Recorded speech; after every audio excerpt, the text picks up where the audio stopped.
Right, bismillahirrahmanirrahim. Assalamualaikum warahmatullahi ta'ala wabarakatuh. Dan salam sejahtera tuan-tuan. Okey, tuan-tuan dan puan-puan, sebelum ni ada video cakap general berkenaan Bitcoin, betul tak? Okey, hari ni kita nak ulas Bitcoin tu datang dari mana, betul tak? Macam mana Bitcoin tu terwujud sebenarnya. Okey, idea Bitcoin diwujudkan oleh seorang yang dinamakan Satoshi Nakamoto. Siapa dia orang tak tahu. Tapi Satoshi Nakamoto dia dicalonkan untuk anugerah Nobel Ekonomi. Okey, 2016. Tuan-tuan boleh Google type Satoshi Nakamoto Nobel Prize. Okey, tuan-tuan akan jumpa nama dia lah dekat internet. Alright. So apa yang dia cipta ni sebenarnya? Dia cuba cipta satu sistem kewangan yang bebas dan tidak dikawal oleh mana-mana organisasi. Okey, itu satu idea yang agak ridiculous sebenarnya. Okey, satu idea yang melawan logik sebab benda tu tidak pernah terjadi dekat dalam kehidupan kita selama ni. Betul tak? Selama ni kita memang bergantung terus kepada bank.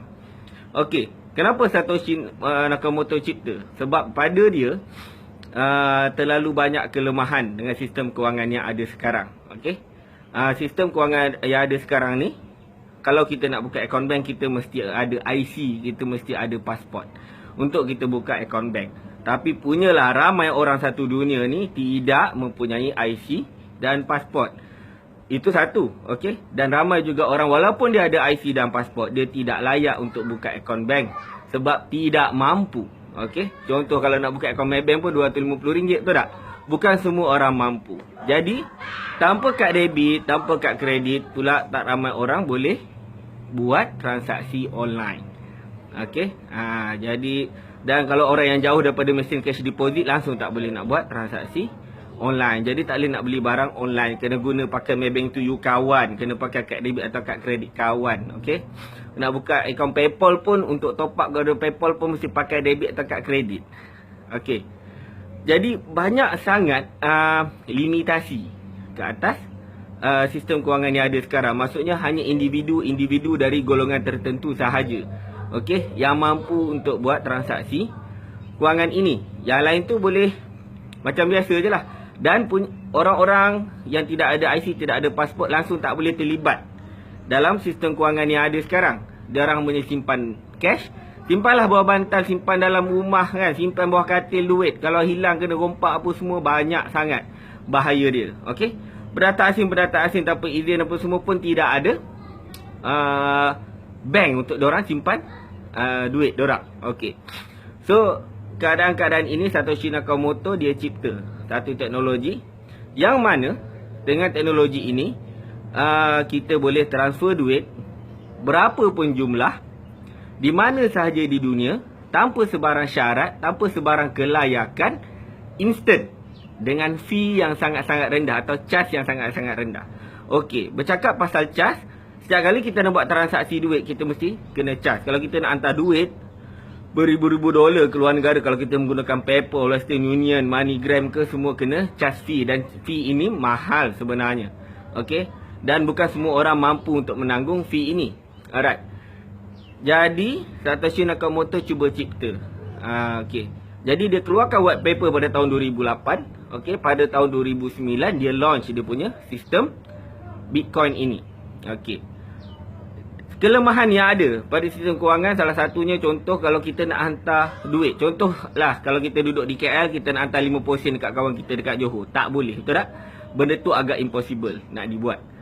Okey, kalau kita boleh hantar pun 50 sen secara online, agak mustahil untuk orang tu withdraw dekat mesin ATM 50 sen.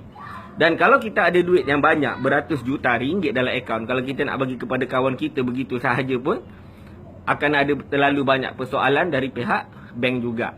Okey, sebab sistem kewangan kita memang banyak dikawal oleh bank. Jadi idea Bitcoin ini cuba untuk kita keluar daripada kawalan bank. Maksudnya duit kita punya sendiri, kita boleh hantar sendiri. Inilah revolusi yang berlaku, yang idea ini agak janggal dan belum bukan mudah diterima secara direct bila orang mendengar benda ni untuk kali pertama. Okey, Paling simple untuk saya jelaskan adalah emas. Bitcoin kita boleh anggapkan macam emas. Okey. Contoh saya sekarang ni berada di Gambang. Pahang. Okey. Kalau ada kawan dekat sini, ada kawan nak jual handset dekat sini, saya ada emas.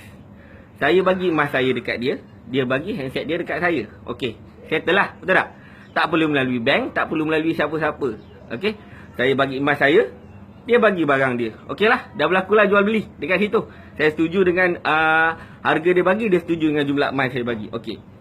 Tak perlu melalui bank, tak perlu melalui sesiapa pun. Okey? Direct, tidak ada third party, tidak ada pihak ketiga dekat sini. Cuma kalau dia berada di Kota Kinabalu Sabah, saya berada di Kuantan. Okey? Pahang.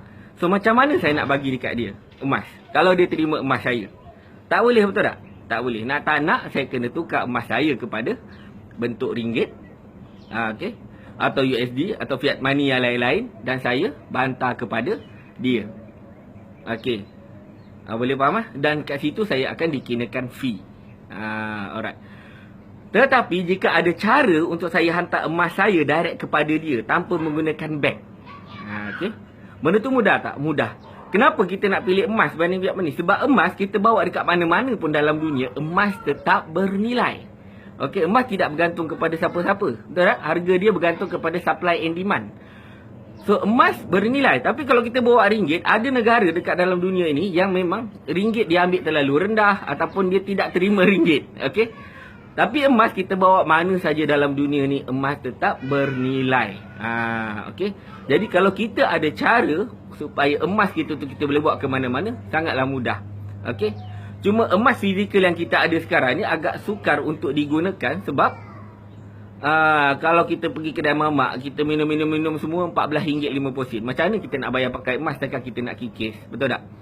Sedangkan kalau menggunakan Bitcoin, satu Bitcoin, katalah satu Bitcoin sekarang RM2,500. 0.1 Bitcoin RM250. 0.01 Bitcoin RM25. 0.0001 Bitcoin RM2.5. RM2.50. Alright. Jadi numbers ini memudahkan kita menggunakan Bitcoin. Okey. Cuma Bitcoin ini adalah data.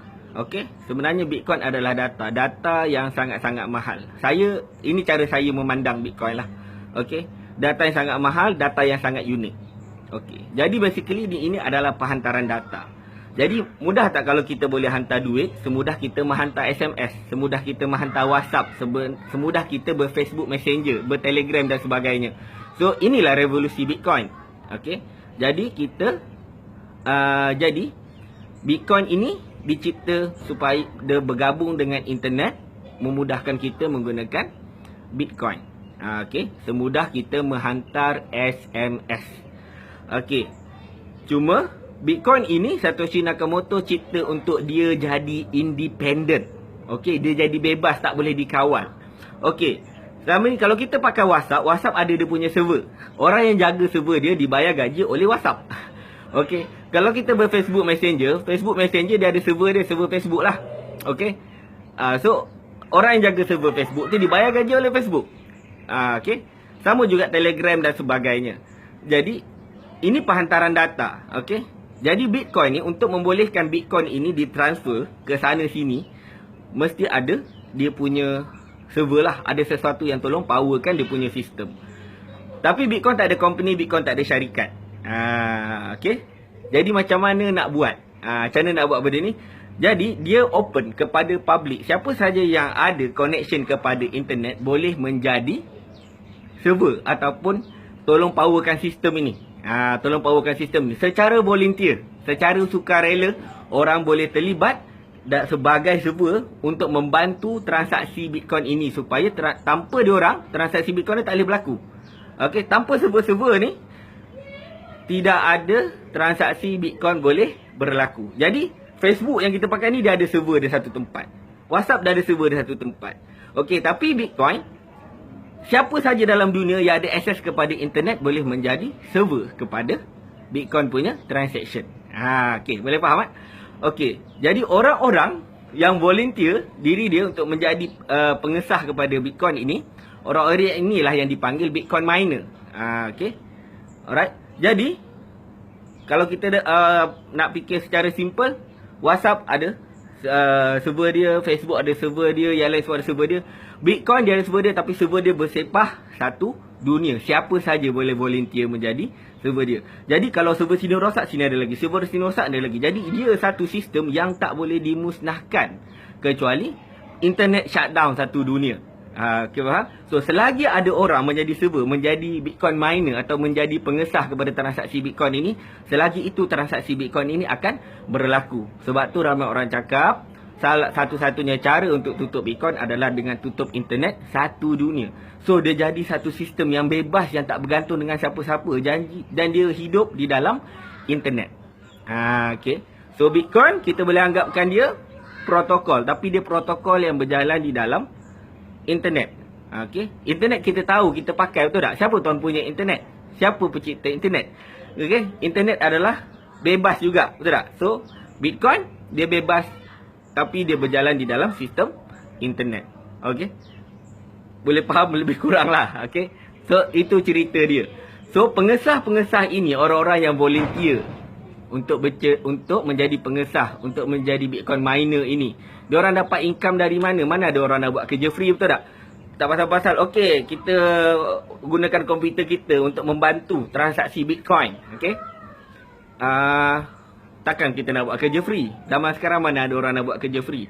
Jadi semua orang ini yang dipanggil Bitcoin verifier atau pengesah Bitcoin, ataupun istilah yang paling popular sekarang adalah Bitcoin miner. Diorang ini adalah mendapat income daripada pertama fee yang sangat-sangat rendah. Sekarang sekitar 0.0002 Bitcoin untuk satu transaksi Bitcoin. Dan juga dia mendapat income dari Bitcoin baru yang lahir ke dalam sistem Bitcoin. Okey, itu topik yang saya panggil sebagai Bitcoin mining punya topik. Jadi simple nak cerita dia, Bitcoin adalah satu sistem yang bebas. Bitcoin adalah satu sistem yang boleh digunakan di mana-mana sahaja. Janji ada akses kepada internet. Sebab itu ramai orang yang ada internet di dalam dunia ini, siapa saja boleh menggunakan sistem Bitcoin. Siapa saja boleh pakai Bitcoin.